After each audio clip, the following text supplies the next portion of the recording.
रत्नागिरी जिल्ह्यातील मंडणगड येथे आज रिपब्लिकन पार्टी ऑफ इंडिया उपस्थित बुद्धगया महाबोधी महाविहार मुक्ती एक दिवसीय लाक्षणिक उपोषण व ठिय्या आंदोलन। रत्नागिरी जिल्ह्यातील मंडणगड शहरात आज रिपब्लिकन पार्टी ऑफ इंडिया तालुका मंडणगड यांच्या उपस्थितीत आज बुद्धगया महाबोधी महाविहार मुक्ती एक दिवसीय लाक्षणिक उपोषण घेण्यात आले।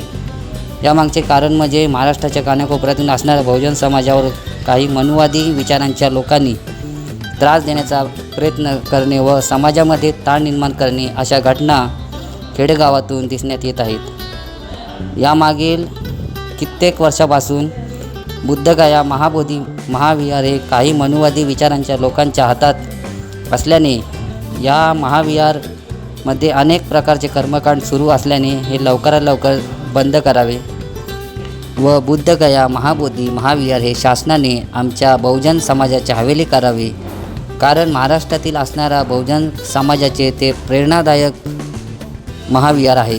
आज मंडणगड शहरात उपोषण घेण्याच्या मागच्या कारणे पुढीलप्रमाणे: अखिल विश्वातील बौद्ध धर्मीयांचे सर्वोच्च धर्मस्थळ महाबोधी विहार प्रामाणिक कर्मकांडापासून मुक्त करून बौद्ध समाजाच्या ताब्यात देण्यात यावे।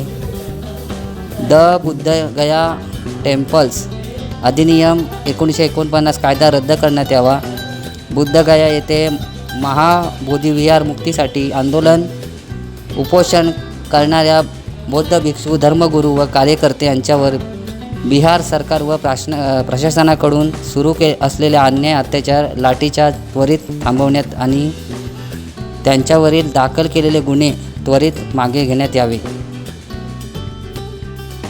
जे आहे त्याचा ताबा हा बौद्धांना मिळावा याकरता संपूर्ण भारतभर आंदोलन चालू आहे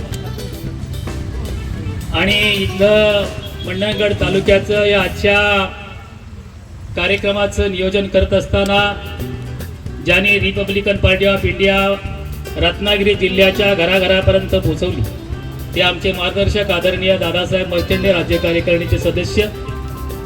मगाशी दादासाहेब म्हणाले आमच्या ढाण्या वाघ आणि असा आमचा एक वाघ निघून गेला आहे आदरणीय कासारे साहेब। या दोन माणसांनी खऱ्या अर्थानं चळवळ जिवंत ठेवली आणि समाजावरती जेव्हा अन्याय अत्याचार होत होते तेव्हा धावून जाण्याचं काम त्यांनी केलं आहे, ते अविरतपणे आजपर्यंत चालू ठेवलं आहे। बंधूंनो आणि माझ्या भगिनींनो, रिपब्लिकन पार्टी ऑफ इंडियाच्या वतीने आंदोलन करण्याची वेळ जी आलेली आहे, तसं म्हटलं तर हा धार्मिक विषय आहे, हा बौद्धांच्या अस्तित्वाचा विषय आहे। जगातल्या सर्व बौद्धांनी एकत्र येऊन एकवटून खऱ्या अर्थानं आता खेचून घेण्याची गरज आहे।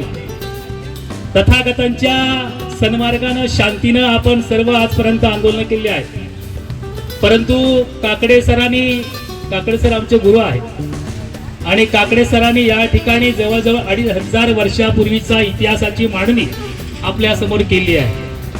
म्हणजे हे काय जे महाबोधी महाविहाराचं आंदोलन चालू आहे हे काल परवापासून सुरू झालेलं नाही आहे। तथागतांच्या नंतर खऱ्या अर्थानं चक्रवर्ती राजा सम्राट अशोकानं खऱ्या अर्थानं अखंड जगभर तथागतांचा विचार उजवण्याचं महान कार्य केलं आणि त्यांनी खऱ्या अर्थाने जी ही महाविहार आहे याची निर्मिती केली। 84,000 स्तूपांची निर्मिती केली आणि ती स्तूप आज आपण पाहायला गेलो तर आपल्याला पाहता देखील येत नाही। आपल्याला जर माहीतच नसेल तर आपली सगळी आंदोलनं आतापर्यंत परिणामांच्यावरच होतात, पण परिणाम का झालेले आहेत याच्याबद्दल मात्र आपण काहीही करत नाही। त्यामुळे परिणाम का झालेले आहेत हे आपण समजून घेण्याची आवश्यकता आहे। हे जे आता तिसरा जो मुद्दा आहे किंवा नवीन मुद्दा नवीन माहितीचा तुम्हाला मी सांगतो, कदाचित ते क्रोनॉलॉजीने आले नसले तरी याचं उत्खनन कुणी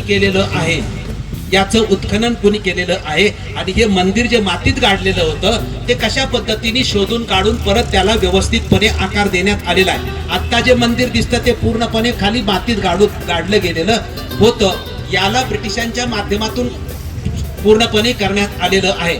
जो मी सांगितला की ब्रह्मदेशाचा पहिला राजा बाजिदो, दुसरा राजा मिंडोमन आणि मिंडोमनचा मुलगा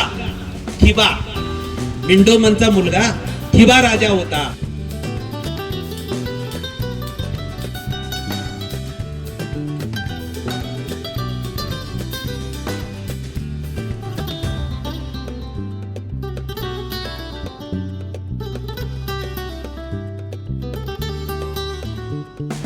पत्रकार सुदेश सुरेश तांबे, विद्यावंद न्यूज, दापोली.